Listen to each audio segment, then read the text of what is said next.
আসসালামু আলাইকুম। প্রবাস জীবন বড়ই কষ্টের। আজ 8টা মাস যাবৎ নিচে কাজ করি, উপরে থাকি, নিচে কাজ করি, উপরে থাকি। বাইরের সূর্য কিরকম 8টা মাস ধরে দেখতে পারি নাই। তুরস্কে, বর্তমানে তুরস্কে অবৈধ লোক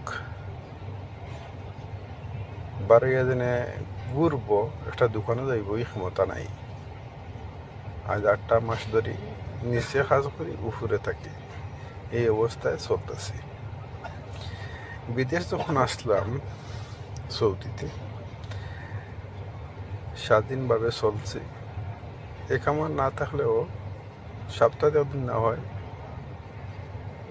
বাঙালির সাথে দেখা হয়েছে শুক্রবারে বাজার ঘাটে।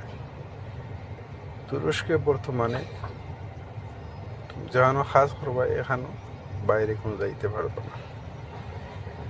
এই প্রবাস জীবন বড়ই কষ্টের।